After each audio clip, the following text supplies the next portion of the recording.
Mas se eu dissesse para a igreja que ele era um obreiro de Deus, eu estou falando errado? Eu estou falando algo de errado? Que ele era um obreiro de Deus? Não, irmão. Não. O apóstolo Saulo, nesta época, ele era um obreiro ferrenho. Um lutador em nome de Deus. Estudou, ele tinha uma cidadania romana, né? Então o que ele fez? Quando ele ouviu de Cristo, quando ele ficou sabendo de Cristo, por que ele perseguiu os cristãos? Porque ele achava que o cristianismo era uma seita. Por isso que ele perseguia os cristãos. Esse é o problema. Só que vejam bem, quando ele foi para Damasco, vocês devem conhecer a história de Paulo, ele teve um encontro com Cristo. E nesse encontro, na minha opinião, ele se tornou um apóstolo de Cristo. E aí ele teve uma situação interessante. Uma pessoa que persegue passou a ser um seguidor. E para aqueles que ele perseguia, não foi difícil ele convencer que ele era de Cristo?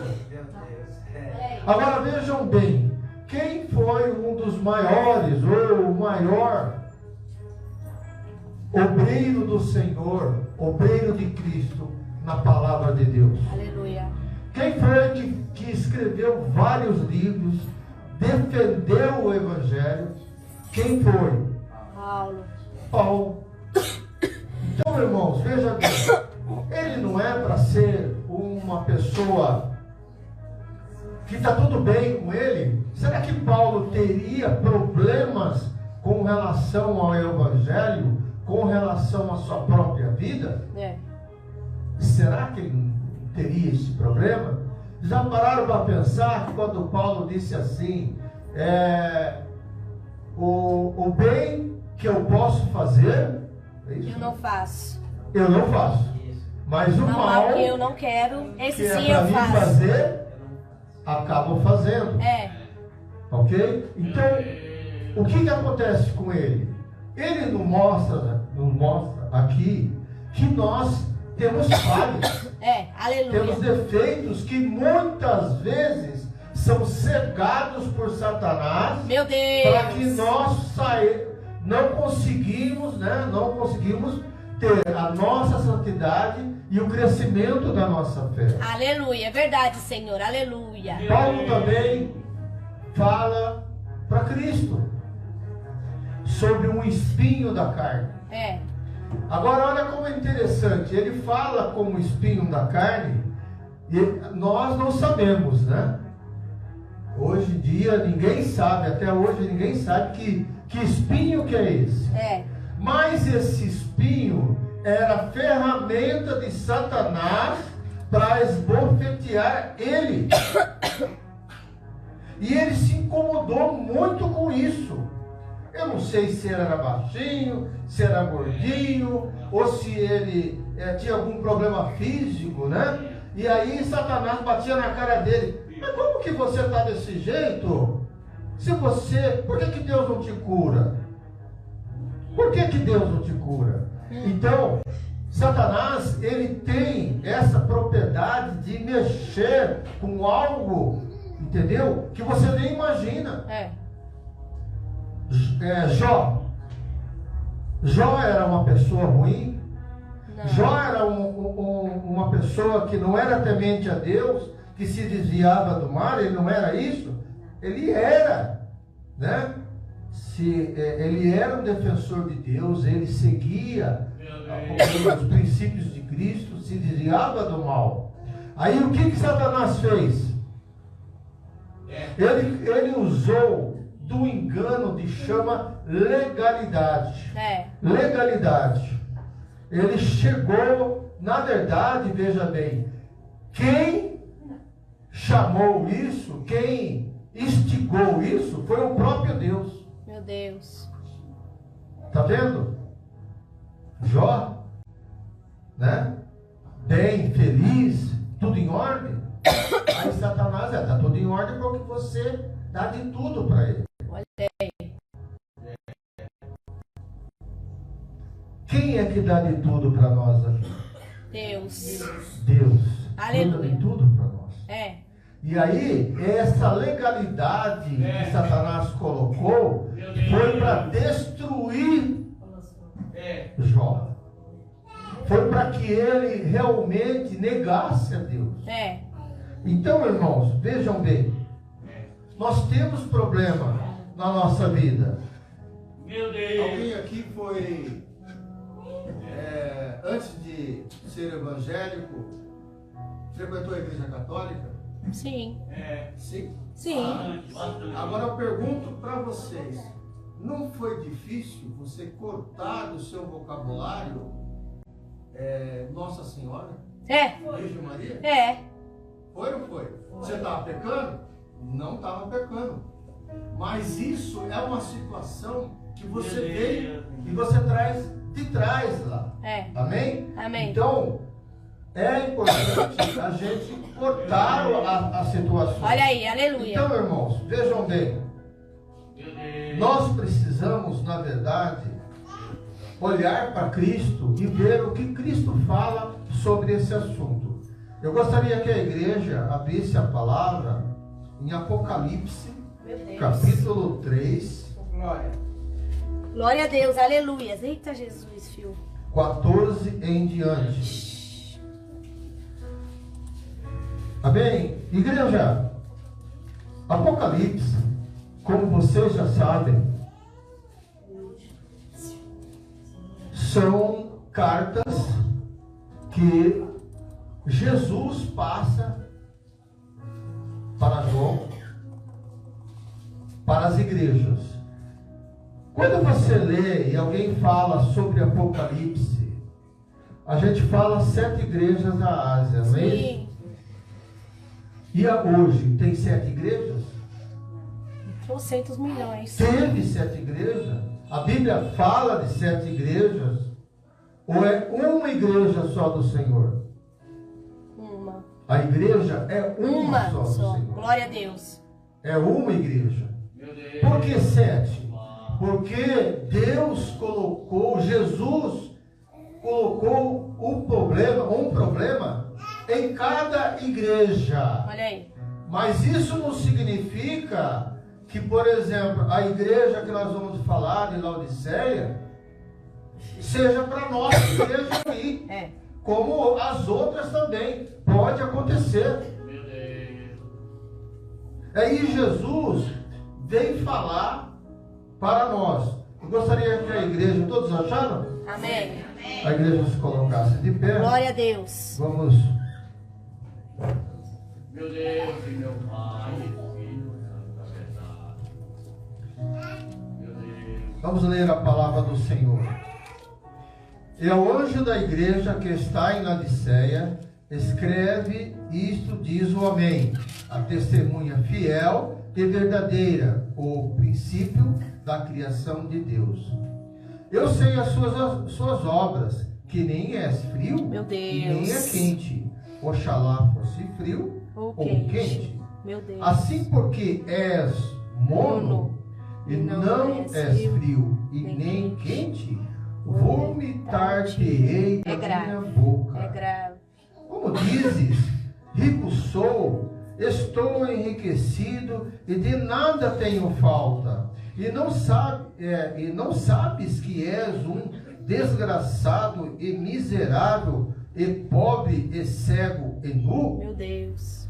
Aconselho que de mim compres ouro provado no fogo, para que te enriqueças, e vestidos brancos, para que te vista e não apareça sua vergonha da tua nudez. E que unjas os teus olhos com o colírio, para que vejas. Eu repreendo e castigo todos quantos Aleluia. amo. Glória a Deus. Sê, pois, zeloso e repreende-te.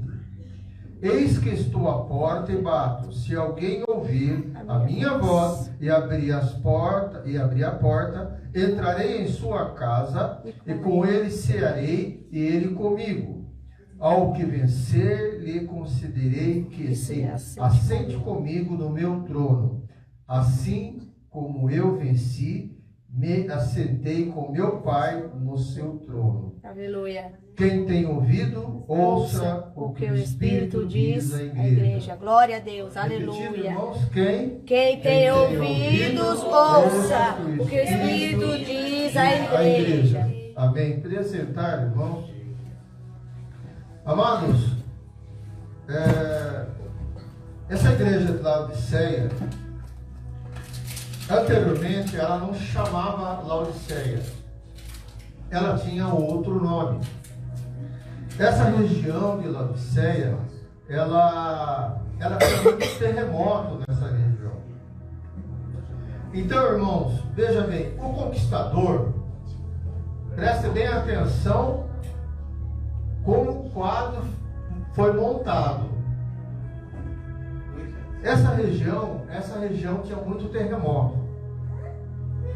E esse conquistador, ele quis dar o nome da sua mulher para esse local. Era outro nome, não era Laodiceia, era outro nome. Meu Deus! Mas acontece, é a mesma coisa aqui. Se você for lá para o prefeito, fala para ele, vou mudar Osasco para outro nome. Não é possível. As pessoas não vão gostar. E lá nesse local, especificamente, existiam muitas pessoas que eram religiosas, que adoravam outros deuses. Então era uma cidade que tinha essa característica. O pessoal gostava da cidade também. Mas acontece, se ele fosse pedir, como eu já disse, o pessoal não ia concordar. Aí o que ele fez? Ele era muito rico, começou a investir nessa cidade. Construiu uma universidade que era o centro oftalmológico. Nessa cidade tinha também fábricas de tecidos. Parece-me que era um tecido preto. Essa cidade tinha um aqueduto. O que era um aqueduto? Era um caminho como se fosse um cano, né? Aberto, né? Canal aberto. E tinha duas cidades ao lado de Laodiceia que forneciam água. Uma era água quente e a outra fornecia água fria. Ok? E esse governador, esse ditador, ou seja, ele começou a investir nessa cidade. E essa cidade melhorou. A cidade ficou tão rica, entendeu? Que quando depois que ele fez esses investimentos, o que aconteceu? Ele perguntou para a cidade se poderia mudar o nome da cidade de Laodiceia. As pessoas felizes, o que elas vão fazer? É mais ou menos assim, né, irmãos? Vejam bem. A mulher está em casa, fazendo as coisas de casa, e o marido está no trabalho. Aí o marido chega em casa. Aí ele chega em casa, o que ele tem? A janta pronta, chinelo na porta. Aleluia.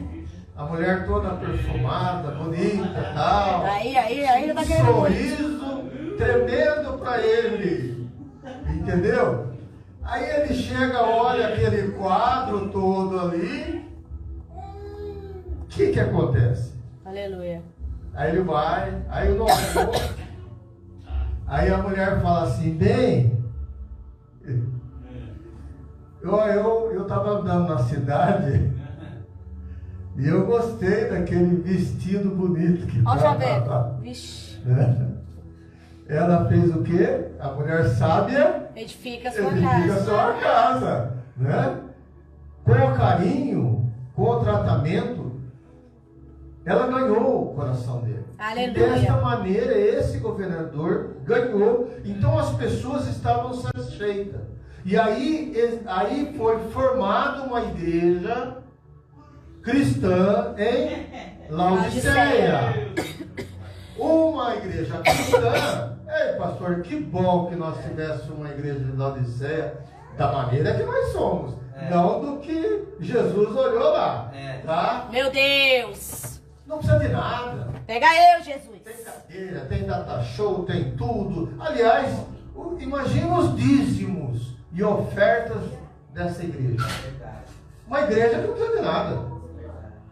Tranquilo, né? Tudo que queria, tinha. A igreja tinha isso daí. Só que tem um porém, irmãos. A palavra de Deus diz assim, que eu sei as tuas obras, no 15. Nem és frio e nem és quente. Oxalá fostes frio ou quente. O que seria isso, irmãos? Quando Jesus fala aqui na palavra, ele faz uma comparação do que a igreja acontecia na igreja. Como?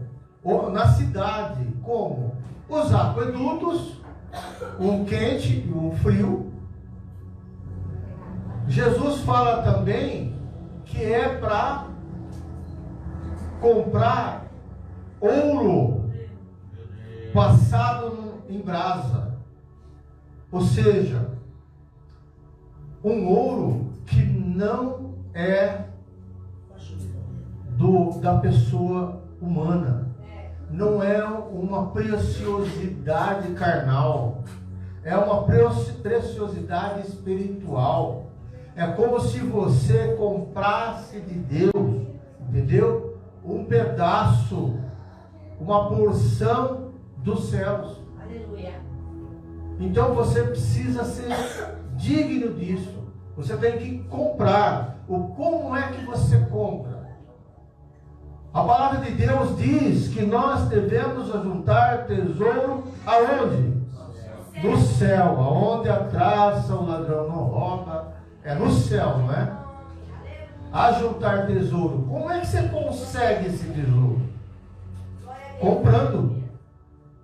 Então a riqueza que as pessoas dessa igreja estavam achando que tinha, que não precisava de nada, não era a riqueza que Cristo queria.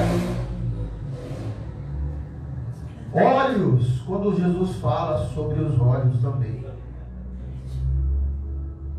Passar colírio dos olhos. O que significa, irmão? Estavam cegos. Meu Deus. Não sabiam exatamente o que precisavam. Eles estavam, estagnados. Aí Deus fala para que eles vistam umas vestes brancas. O que seria vestir vestes brancas? O que a palavra fala para nós quando nós formos estar com Deus? Um corpo glorificado, branco. O branco simboliza paz, tranquilidade. Agora, vejam bem, irmãos. Então, Jesus Cristo, aqui, ele fala, diz assim a palavra: como dizes, o pensamento das pessoas, porque estavam naquela cidade inimiga, eles não precisam de nada, e eles se esfriaram. Eles se esfriaram. Não são crentes fervorosos. Não precisam de nada. E ele diz assim: como dizes, rico sou, estou enriquecido, e de nada tenho falta. E não sabes que é um desgraçado, miserável, pobre e cego e nu. Pobre, cego e nu. O que eu falei das vestes, né? Do colírio, né? E da riqueza, do ouro. Ok? Então diz assim: eu repreendo e castigo todos aqueles que eu amo. Mas veja bem, Deus está falando o seguinte: olha, Ele conhece essas obras. E Ele diz assim no verso 20: eis que estou à porta e bato. Se alguém ouvir a minha voz e abrir a porta, entrarei em sua casa e com ele cearei e ele comigo. Aleluia. Irmãos, como nós somos cristãos, quando a gente conhece a Jesus, o que mais ou menos acontece com a gente?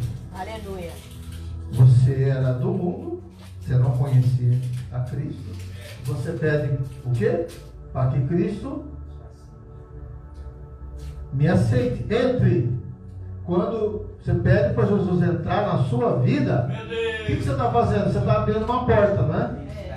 Você está abrindo uma porta. Será que essa porta aqui... Porque veja bem, irmão, para quem que Cristo está falando aqui?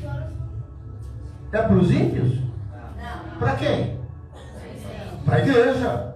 Mas como que Cristo fala para a igreja: eis que estou à porta e bato? Vocês já pensaram isso? Por que Ele fala desse jeito? O que a gente tem que fazer? Que porta é essa? Que porta é essa? Que porta que eu tenho que abrir? E essa porta, Jesus diz, essa porta eu irei entrar e estar contigo. Não é isso? Tá? Então vamos ver o seguinte, irmãos. Quando Jesus diz que está à porta, o que está havendo com essa igreja?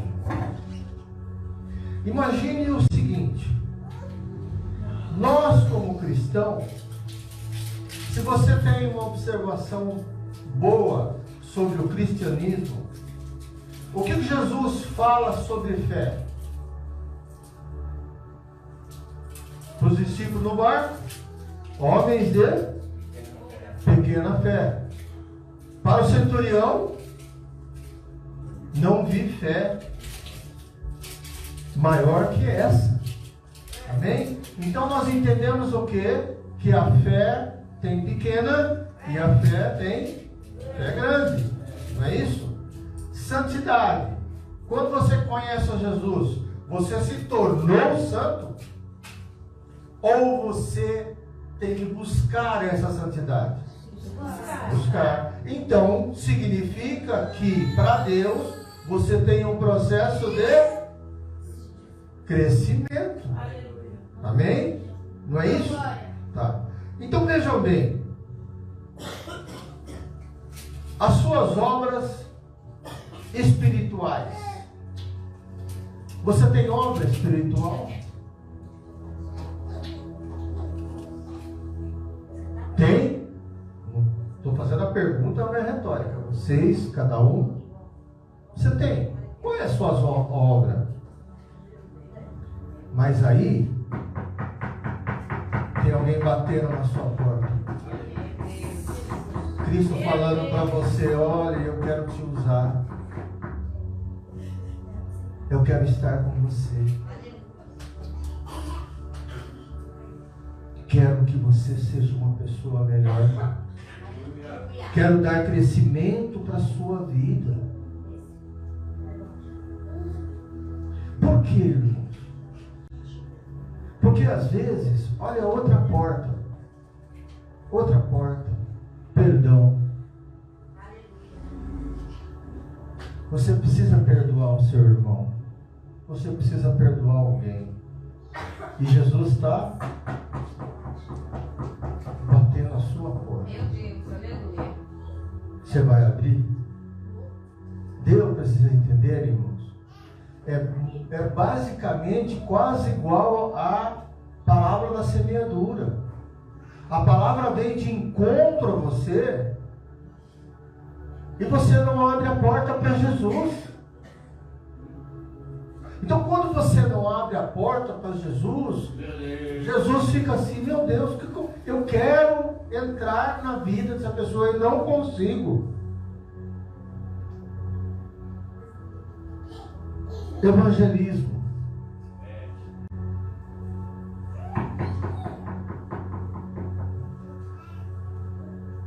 Durante a semana, por exemplo, vamos dar um exemplo.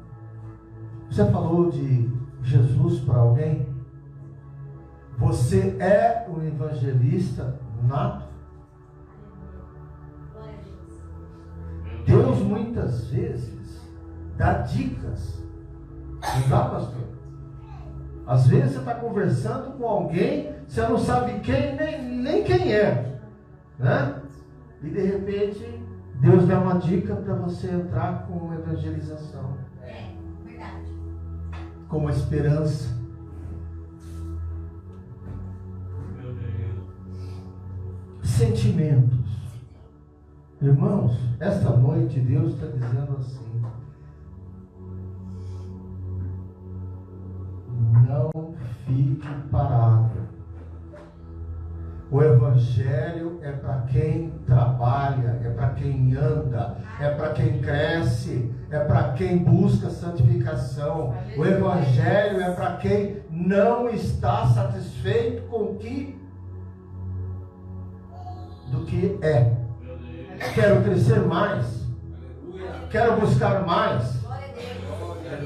E aí depois você vem assim: olha, eu preciso de mais amor, mas não abriu a porta para Cristo.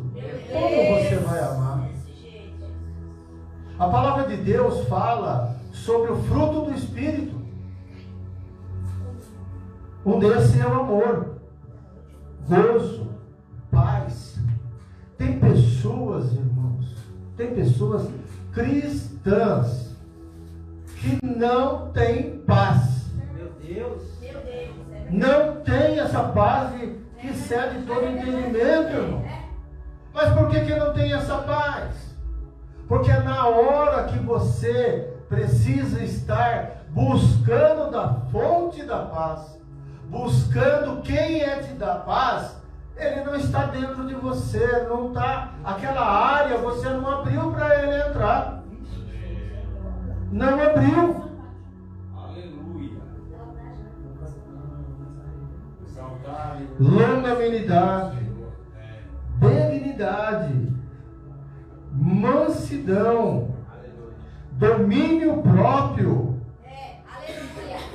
Esse não foi um fruto do Espírito? Irmãos, fruto do Espírito, vocês vão ver lá em Gálatas 5. Obra do fruto do Espírito. Funciona assim, irmãos. Aleluia. Provavelmente é difícil você encontrar, eu não conheço, pastor, alguém que tenha 100% do fruto do Espírito. É difícil, né, pastor? É difícil encontrar alguém assim, né, pastor? É difícil, tá? Porque eu mesmo tenho problema. Mas aí é que está a situação. Como você resolve esse problema de crescimento do fruto do Espírito? É achando que eu vou amar, né?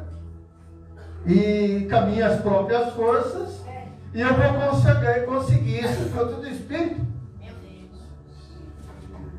Tem Deus me fez lembrar que tem um vídeo, não sei se vocês ouviram falar, de um vídeo, até de humor, né? Não é? Ouviram falar de humor? Um vídeo?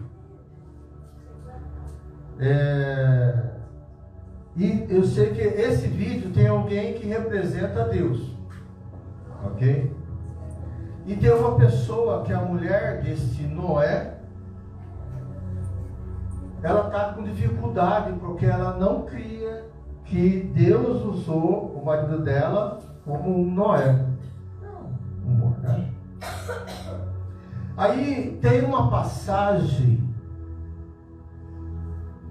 do filme que ele fala assim: quando você pede amor,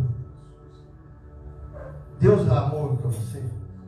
Ou Ele dá oportunidade para você amar? Oportunidade. Eu achei muito bonito isso daí. Eu até separei, né? Se for possível, eu vou mandar para o pessoal aí.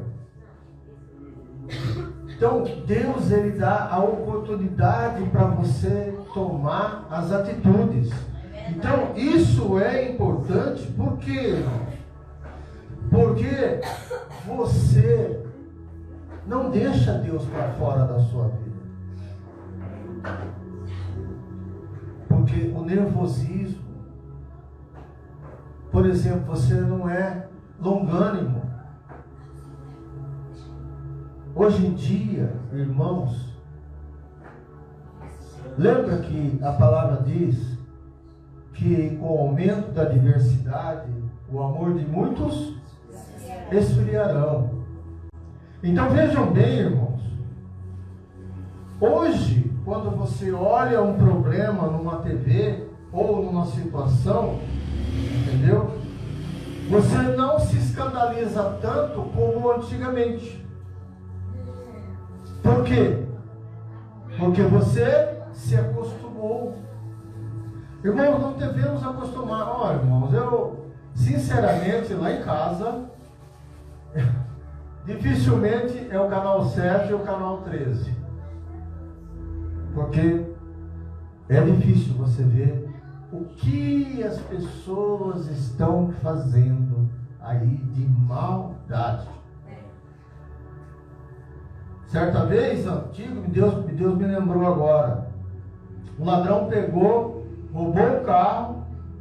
A mulher não teve tempo de tirar o cinto do filho. O filho ficou pendurado pro lado de fora. E o ladrão saiu com o carro a todas. Vocês ficam sabendo disso ou não? Aí, o que me chamou a atenção disso? Perguntaram a uma pessoa o que ela achava daquilo. Ela falou simplesmente uma coisa certa: eles não têm Deus. Não tem Deus. Um ladrão, um bandido, um assassino, tem Deus, irmãos? Não tem. Mas acontece que nós podemos ser contaminados por causa disso. E Deus vem alertar para nós aqui nesta noite que devemos, sim, sempre buscar e trazer Deus para a nossa vida. Sempre estarmos dispostos a abrir essa porta e falar: Senhor, eu preciso de Ti. Eu preciso do Senhor.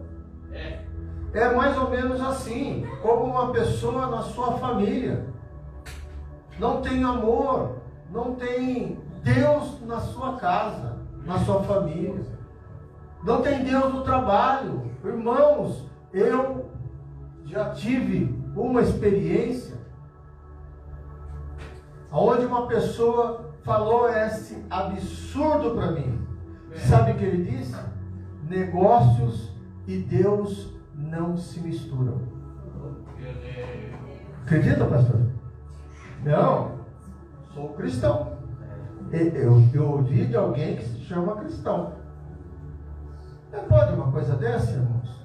Como você pode tirar Deus, tirar Jesus da sua vida? Na escola, os seus amigos. Se você tem esse tipo de problema, irmãos, Deus está dizendo nesta noite: não seja igual à igreja de Laodiceia. Aleluia. Compre de Cristo. Trabalhe com Cristo. Porque Ele está à porta. Ele está à porta. Sabe de uma coisa, irmãos? Muitas das vezes, nós, diante da situação que vivemos, está tudo bem. Estou pagando a luz, pagando a água, não tem nenhum problema, não tem nenhuma situação. Está tranquilo, não está? Será que nós não estamos que nem Laodiceia? Está tudo bem? E aí? Não é eu que vou dizer qual é a área da sua vida que você precisa abrir a porta para Cristo. Aleluia. Você, como cristão, reconheça. E se você não sabe o que é, veja que o apóstolo Paulo falou, né? Senhor, tire esse espinho da minha... O que Cristo falou para ele? A minha graça te basta. Às vezes você precisa sair de uma situação dessa, mas Deus fala, não é o momento. Mas você tem que ter uma relação com Cristo para saber sobre a situação. Porque Cristo respondeu para Paulo. Cristo respondeu, minha graça te basta. Ele respondeu. Então significa o quê? Que Paulo estava com Cristo naquela situação que ele se encontrava, naquele sofrimento, naquele deserto, naquela situação que talvez ele tenha carregado pro resto da vida.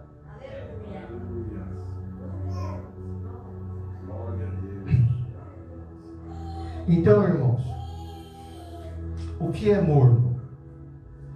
Morno é aquela pessoa que antes de dormir ela está com dor no braço. Aquela dor no braço incomoda ela. Então o que ela fala?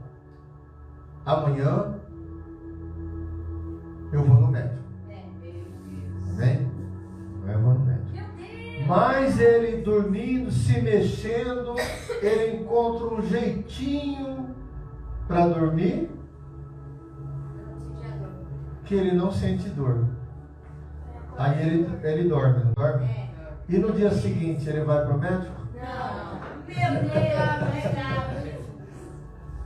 ajuda eu.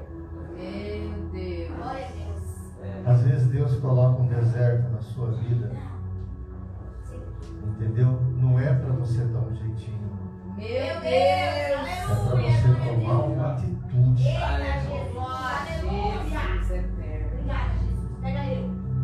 Não é verdade, irmãos?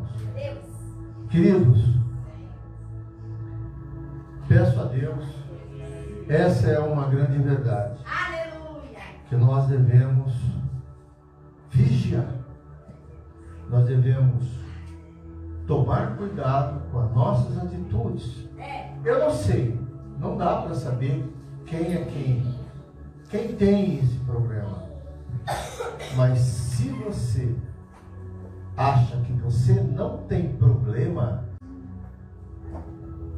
não sei, irmãos, mas para mim, talvez você esteja morno. E Cristo falou o quê? Estou a ponto de vomitar. Meu Deus, é grave. É grave, não é grave, irmãos? É grave. Queridos, até aqui o Senhor falou o meu coração. Eu agradeço a oportunidade e as palmas louvam o Senhor.